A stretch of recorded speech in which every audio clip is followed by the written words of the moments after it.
And so from these stories, we're going to look at what it looks like and what it means to partner with Jesus in ministry, to be walking with him, to be in relationship with him, and to serve with him in his work of redemption and restoration.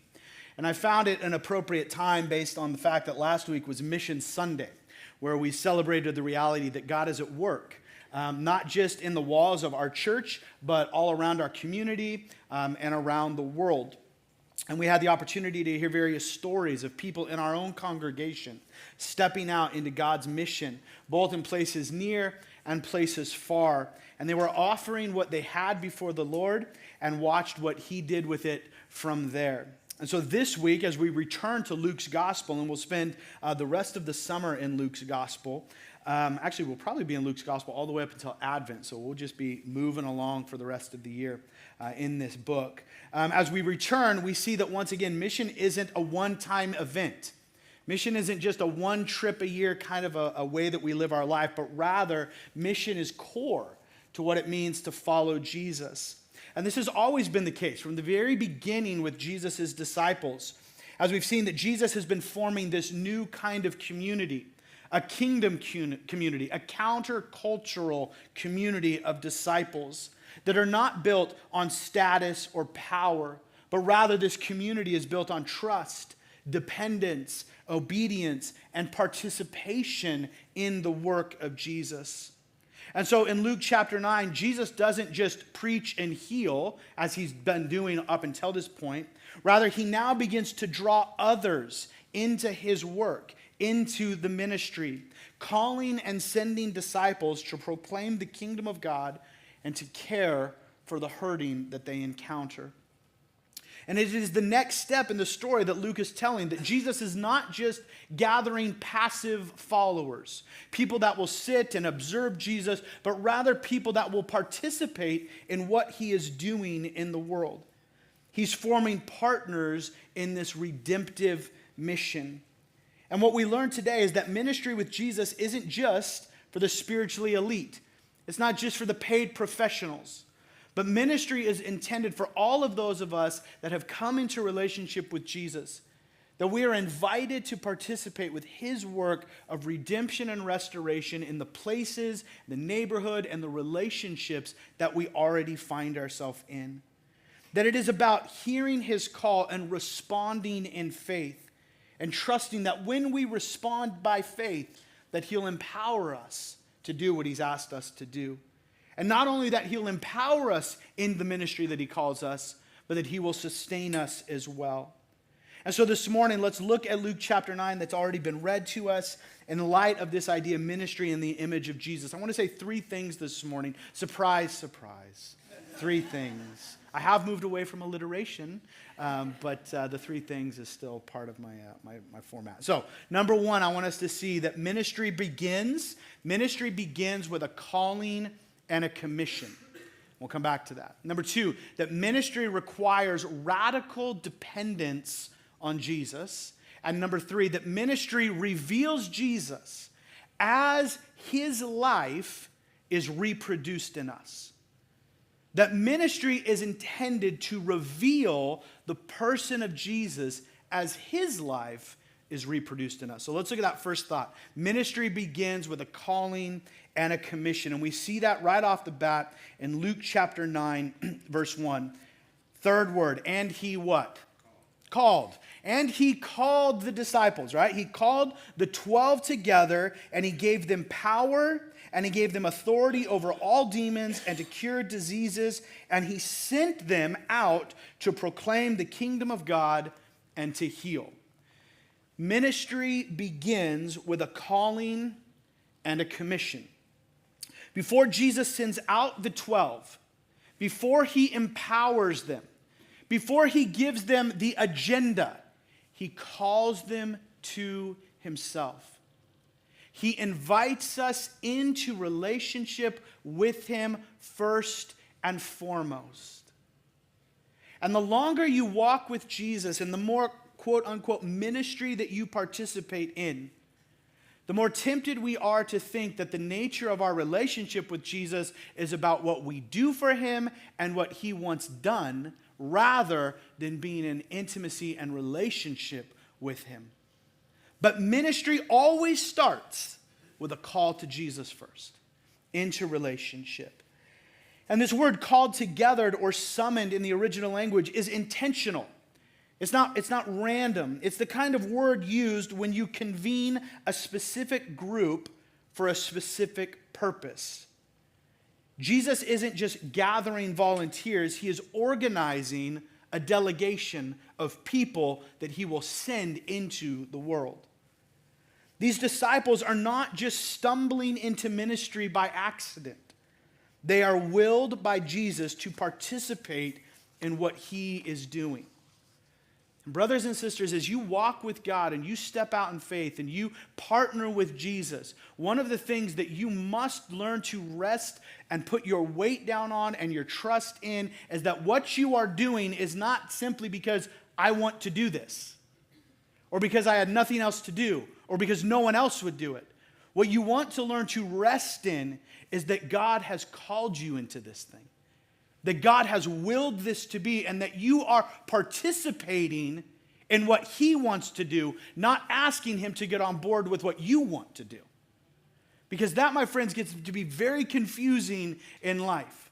But if you have clarity and confidence that what you are stepping into is an invitation by Jesus, then you have the confidence to trust the process and the outcomes to him. If we step out into our own thing, we feel the pressure that, oh man, this better work. I got to make this happen. But when you step out in faith with confidence and clarity that this is what God is calling you to do, the process and the outcome is up to him. It's not up to us. And this is where all ministry begins, in a call to Jesus, and then a commissioning. Ministry doesn't start with our passions, our ideas, or our gifts. It includes these things, but it does not start with these things. Rather, it starts with Jesus' call. I think it's important to take note that as you read this text, the apostles, the 12 disciples, were called to a pretty specific ministry. Casting out what? All demons and healing people, right? Now, just by a freebie, the calling of the 12 may be unique in its shape, but the pattern still holds true. Not everyone is called to do exactly what the apostles did or how they did it.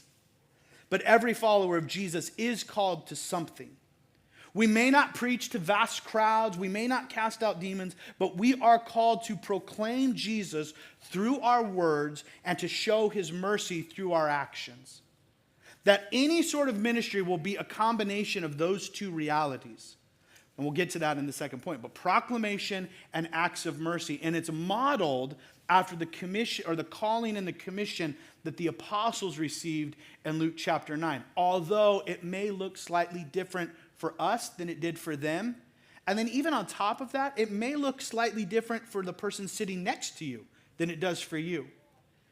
But those two core things will always be part of ministry. Proclamation and some sort of compassion and mercy ministry. But Jesus not only calls the 12, he commissions them as well. And as I said, it's always this dual commissioning, proclaiming the kingdom, speaking the good news, and healing the sick, embodying mercy and hope in tangible ways. And so if you were with us last week during Mission Sunday and we introduced you to a number of our local mercy ministries, that's one of the reasons we partner with those ministries in particular. Because these are ministries that have embodied both of these realities. They don't pick between the two. They don't pick between gospel proclamation and mercy ministry. They say the gospel, the kingdom is always meant to bring both of these two together and do them simultaneously. And so that commissioning is set by Jesus. It involves both word and deed, both gospel proclamation and tangible expressions of mercy. And it's important for us to realize that we don't get to decide what ministry looks like. We're very used to our culture.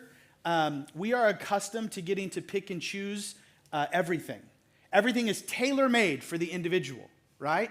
And so we get accustomed to that, and then we enter into a relationship with Jesus, and it's not that he doesn't take into consideration who we are and who he uniquely formed us to be, but we are being invited into what he's doing. And we are being formed into his image and his likeness and participating in his mission, not the other way around. And so we learn to submit ourselves to what he is doing and say, I don't get to define this thing. He gets to define this for me. He defines the mission, he shapes the the message, and he determines the method. And this can be challenging for us because we often want to customize the ministry that God calls us to fit our preferences, personalities, and probably most importantly, our comfort zones. We want to be called to something that we're comfortable in. Now, it may surprise you that it's been 23 years of preaching for me. Public speaking is not my comfort zone. This is not my thing outside of getting to have a Bible in my hand.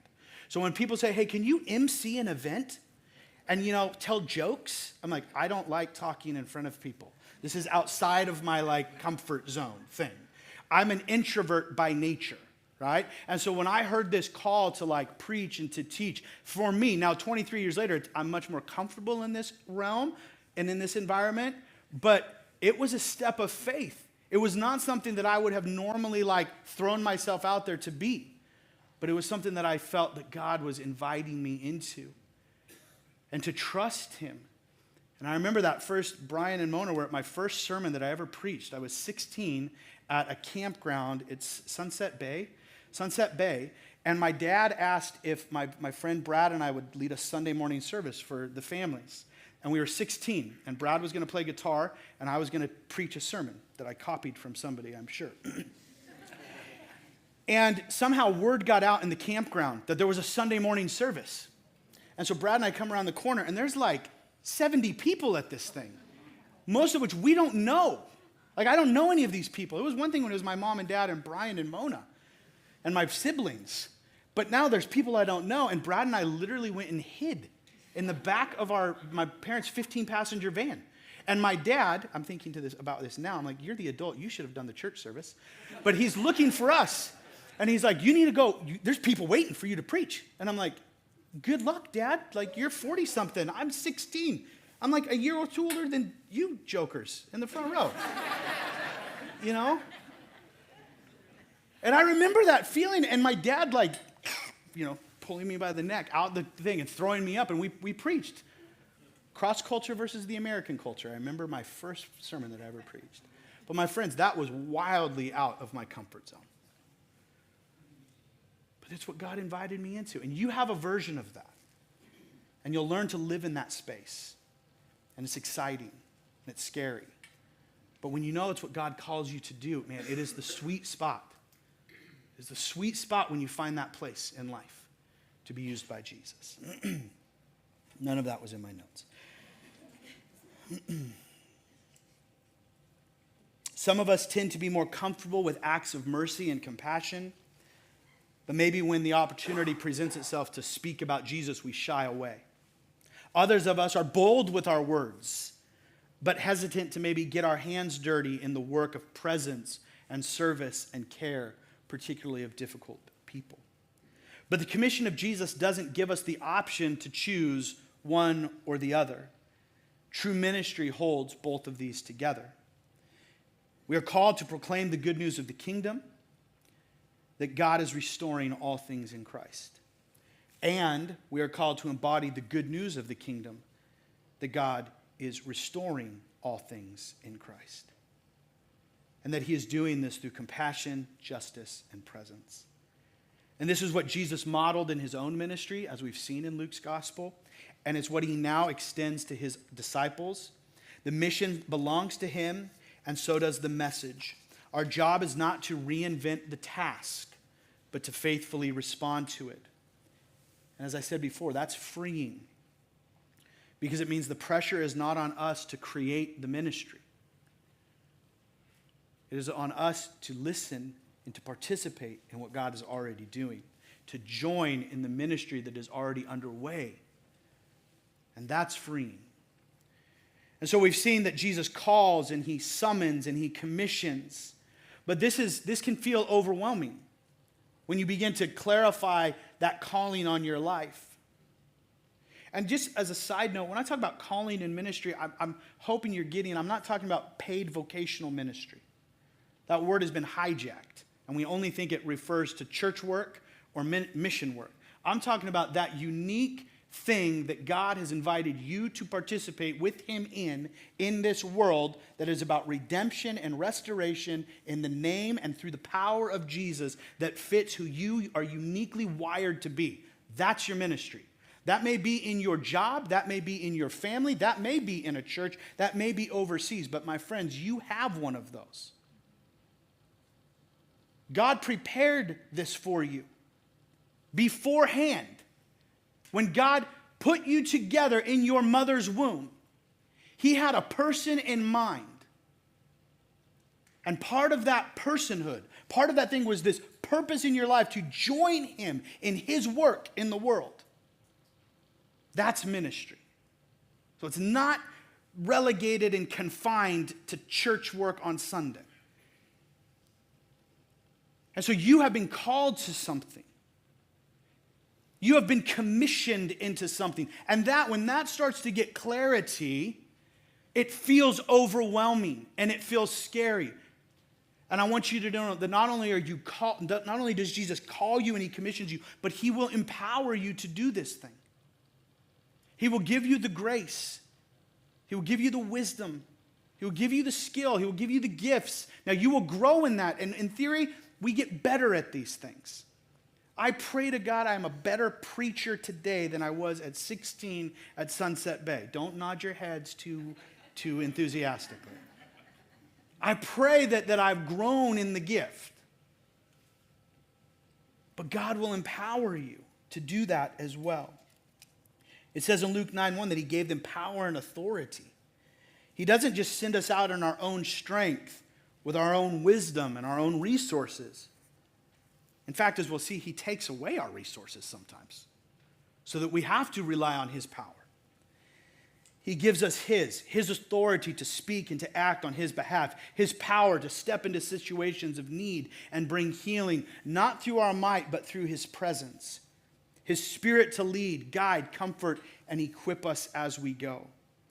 And so the same Jesus who called the 12 and empowered them now empowers us. Through his spirit, he gives every believer what is needed to live and to serve faithfully in his name. This is the foundation of our confidence in ministry. That we are not called to produce the fruit, we are called to abide in the one who does the work. We are not called to impress those around us, but rather we are called to be faithful. We are called not to manufacture the results. We are simply called to obey and to trust that his power will do what ours cannot. And so, reflection questions this week for you. Where might Jesus be calling you to participate in his mission? Not someday, but right now. Sometimes we get lost in the what ifs and the future, and it paralyzes us from the ministry today. And big vision, long-term, that's important. But today, what do you sense God inviting you into?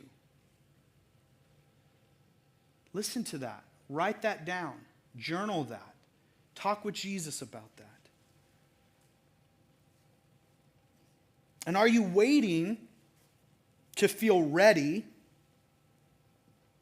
Or are you listening for the voice, his voice, that says, I'm sending you and trust that I will equip you? There are some things in my own life that I sense that with. Invitations to Jesus. And questions about how things will work out. And what does that look like, Lord? And how will you come through? And am I equipped to do these things? It's all, by the way, it's all in the context of like church life.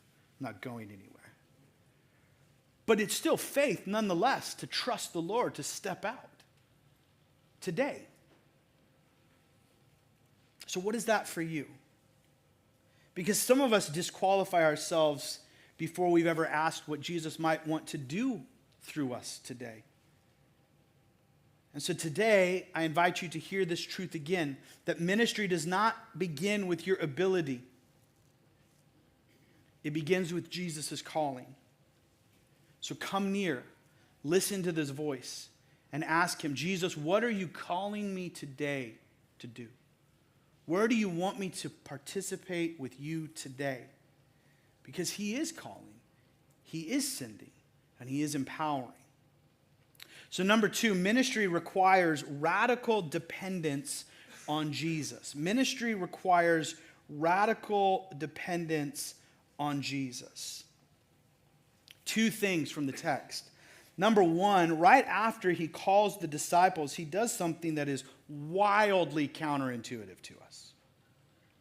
Richard mentioned this. You're going on a trip, and Jesus says, don't take anything. You can't pack. You can't take money. You can't take bread. You get like one change of clothes. Like I was joking about the Scotland pilgrimage, but in reality, one of the disciplines of pilgrimage is you literally get to take one carry-on suitcase for 12 days. It is a discipline that teaches you how to travel light in the world. And it's based on these types of concepts that says we don't need as much as we think we need. And so it's a discipline that teaches us how to practice that. Because oftentimes in ministry, when we're called, we show up with all of these things, and Jesus is like, you got too much, man. You got too many power tools. You need like a hammer and a saw, and just trust me that we can build the house that way. And you're like, no. I don't know any other tools than a hammer and a saw. I was going to give you a whole list of tools. Ron, say a bunch of tools.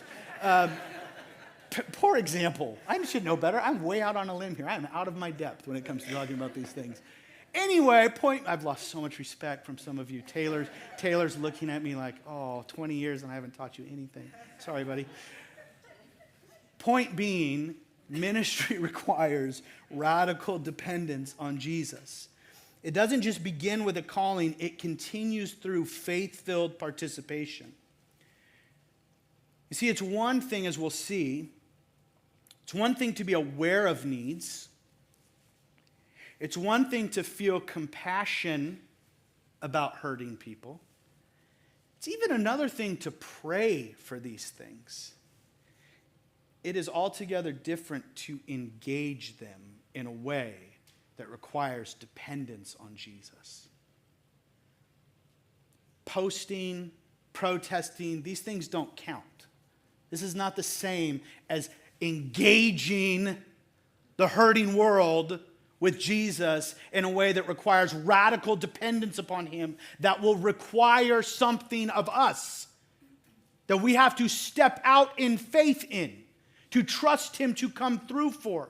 And right off the bat, he tells the disciples, I'm going to teach you this lesson, and the first way we're going to teach it is you don't get to take all the things you're accustomed to taking. You got to leave them behind. Because you're going to learn to trust me in this process. But we think, I got to have all the things. I got to have the account filled to a certain space. I got to have enough time to do all. And Jesus says, no, if I'm calling you, trust me to meet the need.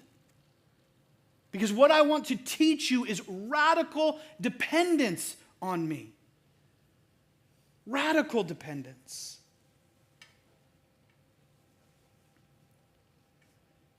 After calling and commissioning them, he sends them out very little. Take nothing for your journey. No staff, no bag, no bread, no money, not even 2 tunics. Again, it's not travel advice. It's an intentional act of formation. Have you ever moved houses? This, my friends, is an opportunity to be formed in the image of Jesus. Because it will teach you how much we accumulate and how much this weighs us down and how little we actually need.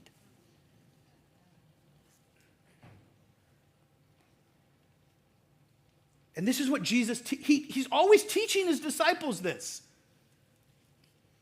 That's why Paul will tell Timothy, travel light. Travel light.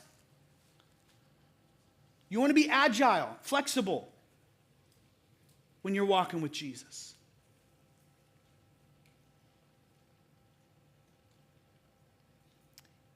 One author calls this, Jesus intends for his disciples to have a calculated deficit when they step out in faith. We're tempted to call this irresponsible. Now, faith and presumption, you know we talk about this a lot, and I'm not talking about being presumptuous. But there is no way around walking with Jesus that will not require faith and trust. They are going even without basic provisions, not because Jesus is careless, but because he is teaching them that ministry will never be sustained by their own resources. And this moment echoes Israel's journey, if you think about it. In Exodus 16, the people were told not to store food, that they had to trust God with their daily bread, that every day they would wake up and God would feed them. They were not to hoard, they were to trust. And in Deuteronomy 8, chapter 8, verse 4, and chapter 29, verse 5, we're reminded that when they left, they were told to not even take extra sets of clothes. Because God wanted to teach them that he would sustain them. And so just like the Israelites, the disciples are learning to serve Jesus, that to serve Jesus is to learn to depend on him. Even when it feels risky. Even when the road ahead is full of material shortfalls and unanswered questions, Jesus sends them into a mission, as I said, with a calculated deficit, reminding them clearly, perhaps painfully, that they are prepared for the mission only as they depend upon him. And then, as if to drive the point home, they get an object lesson. How many of you like object lessons? And you're like, no, I already learned it in class. And you're like, no, this is head knowledge. We're going to teach you how this gets played out in the real life, in the real world. Jesus takes them and they go back and there's a giant crowd of people. Famous story. 5,000 men, and they suspect more women and children, so upwards of 10,000 people. And now the disciples see this. Remember I said it's not enough to just see the need? It's not enough to just become aware of the need and even pray to tell Jesus about the need.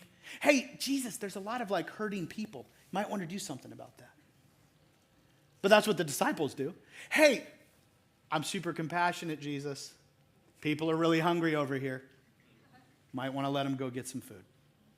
Just throwing it out there. And Jesus looks at him and what does he say? You feed them. And they're thinking, I would, but you said we couldn't bring our wallets. Sorry, Lord. Don't know what you want me to do about it. Oh, if I just had that other tunic, I could have sold it and then bought some bread and fish. But that was on you, Jesus, not me. See, he's teaching them something. He says, you are going to participate with me in this ministry. It will require dependence and trust and faith. So what do you have?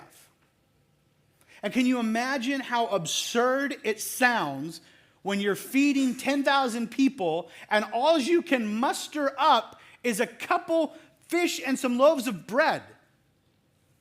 One, that should tell you something about the people that Jesus is serving. That's what they can get together. Right? You ever done an offering basket, get passed around the thing, and then you count it up, and you're like, send it around again. We got it.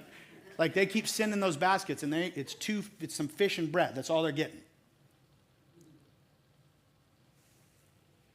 What Jesus is teaching them is you're going to have to trust me to do things that go beyond your rational capacity to understand.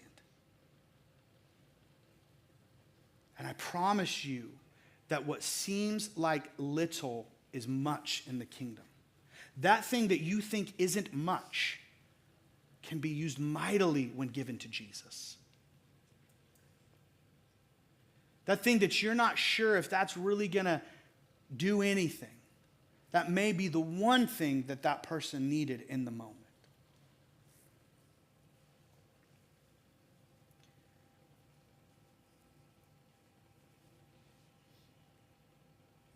And the miracle is that everybody eats. And everyone is satisfied. See, that's the great miracle in the kingdom. See, we live in a world of scarcity where some people are often full and some people are not. And we don't have a vision for a world in which everybody can be fully satisfied. But that's the beauty of the kingdom. That in the kingdom, this is possible with Jesus. That it's not everybody gets a little. It's that everybody is satisfied in and through him.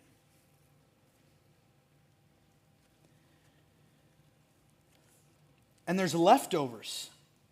Not because the disciples were resourceful, but because they participated.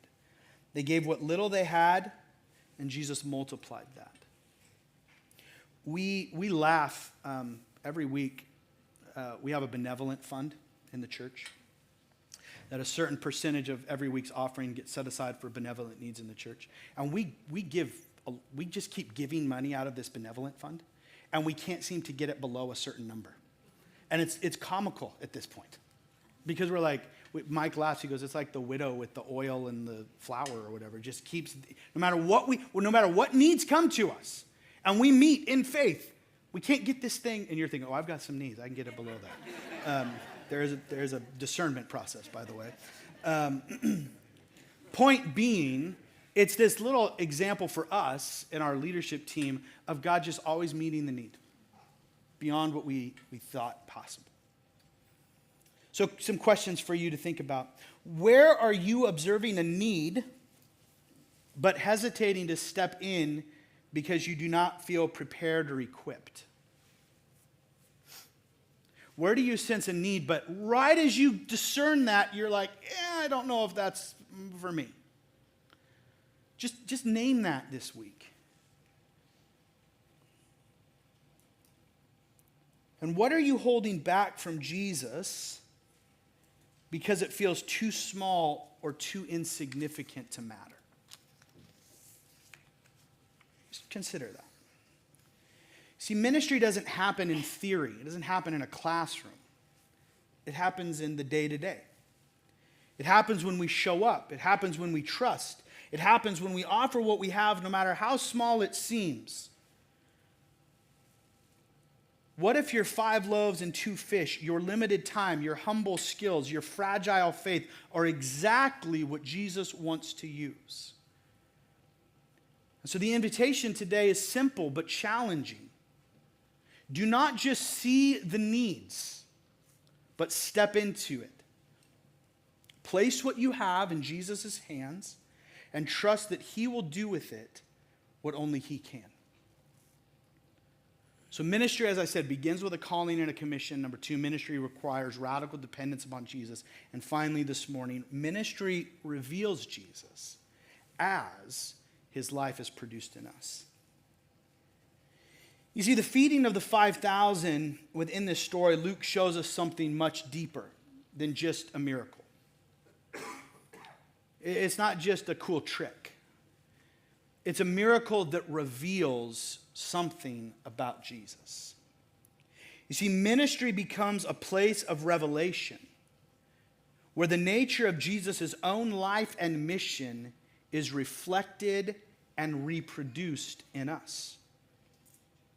Luke tells us that Jesus took the 5 loaves and the 2 fish, and looking up to heaven, he blessed them and broke them and gave them to the disciples and the crowd.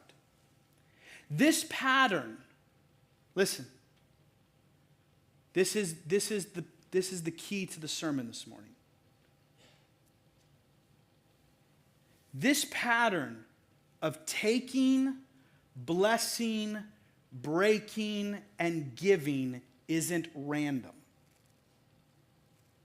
It's actually repeated 2 more times in Luke's gospel specifically. It's repeated in Luke 22 at the Last Supper, where Luke tells us that Jesus took the bread, gave thanks, broke it, and gave it to them, saying, "This is my body." And it's repeated again in Luke chapter 24 on the road to Emmaus.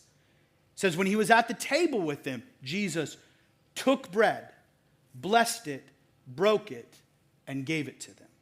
And then their eyes were opened, and they recognized him. This act of taking, blessing, breaking, and giving is the nature of ministry. And it's how Jesus is revealed. It's how Jesus is seen, because this is how it happened in his life. It is the very shape of his life and his ministry. Jesus is the one that is taken, the one chosen by the Father.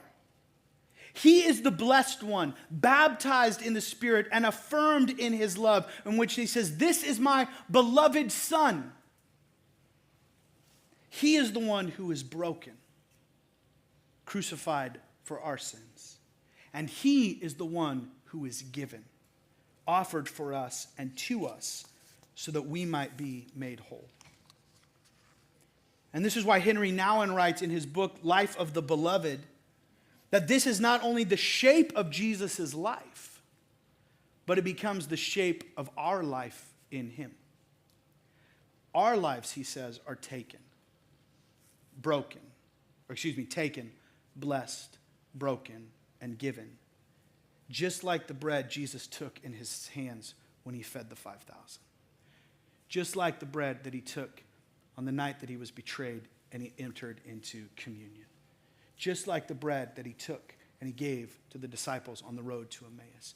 We are now the ones who are taken, blessed, broken, and given to the world. That through our life and through that pattern, Jesus might be revealed. This is how Jesus ministers to us through his own body, taken, blessed, broken, and given. And this is now how he ministers through us, by forming us into a people that reflect that same rhythm. You see, we think that ministry with Jesus is going to make us, like, it's going to be about our power, and it's about my ability to do something really great for him, and everybody respond really well. And he's like, no, ministry in the image of Jesus is going to be ministry in the image of Jesus. It's going to be a life that is taken, blessed, broken, and given to the world. My friends, that is not easy. That's not like a cool trip. That's challenging. It's painful. It's difficult. But it is a life that reflects the beauty and the power and the grace and the healing of Jesus. He takes us, he calls us by name, not by accident, but by grace. He calls you by name.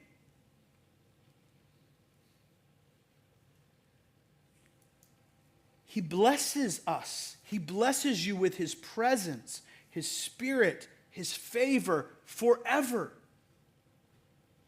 Your life is rooted and grounded in the reality that you are the beloved of God, blessed by him. That every moment of every day, he says a benediction, a blessing over your life, because you belong to him and you are loved by him.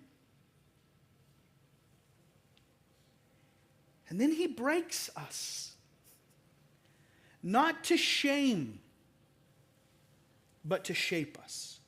Not to destroy, but to deepen the reality of who he is and to refine us in his image. And then he gives us back to the world, to the church, and to the places of hunger around us. You see, this is not about doing ministry. It's about being formed into the likeness of Jesus, so that people encounter him when they encounter us. In ministry, we are not just delivering a message, we are becoming that message. And when we participate in the work of Jesus, we begin to look more like him. People begin to encounter Jesus not just through our words, but through the way our lives are poured out in love. And you see, our culture loves to like blast messages, words, screenshots, tweets. We just love it. It's like a disease. It is eroding our soul. And one of the reasons the Christian message sometimes loses its power in the communities around us is because it is not met or not delivered from a life that has been broken and given. You see, that breaking and that giving produces humility in us, compassion in us, empathy in us, grace in us. So that when we show up in a situation or in a conversation, we're not just blasting everybody with our ideology and our political views and whatever other thing we're trying to cram down their throats and attaching Jesus to. We're showing up the way that Jesus showed up into the world. One who was chosen by God, whose identity is not rooted in anything else than being the beloved of the Father. See, that produces such radical security in us that I don't need everybody to agree with me. I don't need to force my way onto everybody. They don't have to think exactly like I do, or I don't know what to do. I'm grounded in the love of God, sourced and rooted in His compassion and grace. And I've come to recognize my own sense of brokenness, my own shortcomings, my own twisted thinking, my own lack of compassion, my own lack of care for the people around me. Yeah, I care for these people, but like, to hell with these people. And then somehow I think that I'm like better than those people because I like these people, but not those people. And it's just like this vicious self-righteous thing. But see, a life that's been broken is one that gets healed and transformed by Jesus and then shows up and says, Jesus can heal you too because He's healed me. And being healed doesn't mean that you're going to look like me and think like me. And I'm always gauging your formation based on whether you agree with me or not. I'm looking at whether we are being formed into His image. And that means, am I becoming more compassionate, gracious, kind, caring, loving, empathetic? Or am I just digging down into my ideology in the name of truth? God save us. May we participate in a ministry that reveals Jesus as His life is produced in us through the process of being taken, blessed, broken, and given to the world.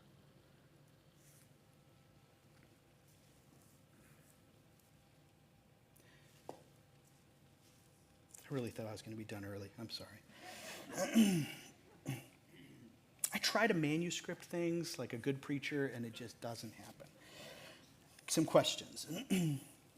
Where do you see the life of Jesus, that taking, blessing, breaking, giving, being formed in you right now?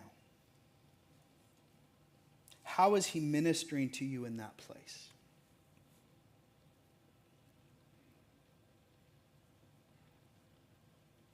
Maybe it's with your kids. Maybe it's in your marriage. Maybe it's with a coworker. Maybe it's in your church. But how is He ministering to you in that place? And then, how might Jesus want to minister through you, even though those parts of our life feel broken and small? You see, at the center of the Christian faith is not a set of instructions, but a person. Jesus, the one taken, blessed, broken, and given. The one who has given Himself for us. and who continues to give himself for us today. And now he wants to give himself through us today. We do not need to be impressive. We don't even need to be whole and perfect. We simply need to be available to let Jesus take our life, to let him bless it, to let him gently break what needs softening, and then let him give us to the world so that others might know the bread of life. Because in the end, ministry is not just something we do, it's something Jesus does through us as we're shaped into his likeness. And so as we close in a song this morning, Luke chapter 9 shows us that ministry with Jesus isn't reserved for just a few, but rather it's for all who are willing to follow him. This morning, may you be reminded that he calls and commissions us. This is intentional, it's not accidental. May you be reminded that he invites us to participate, not with self-sufficiency, but with faith and dependence. And may you be reminded that he reveals himself through us as we are taken, blessed, broken, and given just as he was. And so this is how Jesus ministers to us now. So the question is simple. Will we say yes? Will we trust him with what we have even when it feels small? Will we let our life be placed into his hands for the sake of others and for the glory of God? Amen? And would you guys stand this morning as we close in a song?